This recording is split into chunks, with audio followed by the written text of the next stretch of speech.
winners for Best Makeup and Hair for Poor Things, Nadia Stacey, Mark Coulier and Josh Weston. Thank you so much. Round of applause, please. Lovely velvet tux. Beautiful. Grab a mic. You know how it works. I've been asking this all night. I cannot help myself. How are we all feeling? Very happy. Yeah. Amazing. Very Amazing. Fabulous. Relieved. Finally.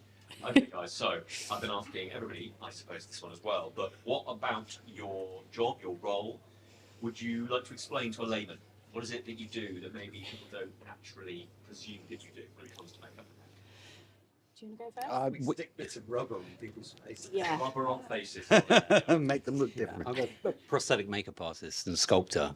So, was responsible for Willem's look, and I applied that with Robin Pritchard, and yeah, it was a fantastic experience. And Willem was fantastic.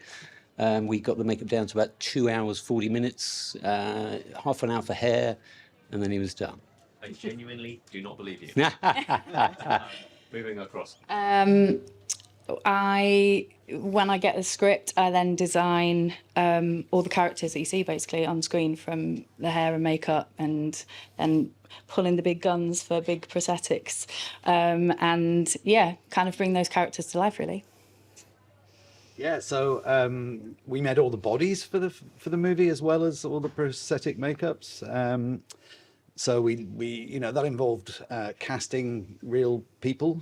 So we had a couple of life drawing models that we got in because they're used to sitting still, and we life cast them and then recreated their bodies, and then we did autopsy work on them, and which involved sculpting all the internal organs and all that stuff, as well as all the makeup stuff that we applied to the actors.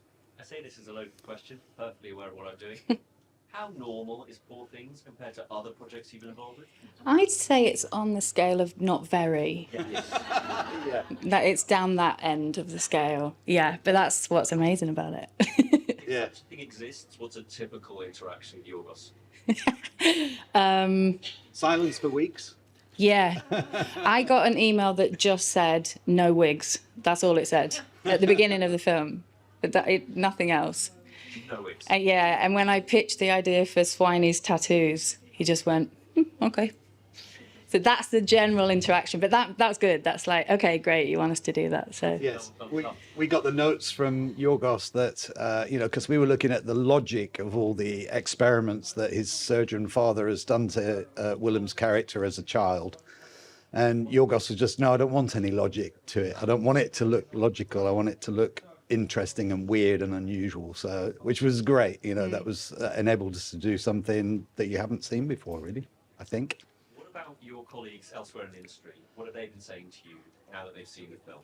Are there certain things that they're fascinated about? I think particularly with Willem. I've got to say. With Willem, yeah. Well, a lot of people are quite envious that I've worked with Willem. So he's a fantastic performer, but you don't really want to be covering him in too much rubber. You want to keep that animated face to come through. But although the makeup has got some volume to it, there's the pieces are orchestrated and placed in certain places where we can create volume, but also leave Willem there as well. Do you get people asking you, how long did it really take to put the makeup on? Yeah, well, we've done a time lapse. You can check the time lapse. I get Yeah. I get people very jealous that I had to put a lot of sweat on Mark Ruffalo in a lot of scenes. So it wasn't a bad day at work. That was pretty good. I mean, it wasn't required. No, I just did it anyway. Yeah. Guys, we're just wrapping up. I'm sure lots going on downstairs that you're missing out on, so we're going to let you go. Thank you so much for joining us. Thank you so much. Thank you. Thanks a lot. Thanks.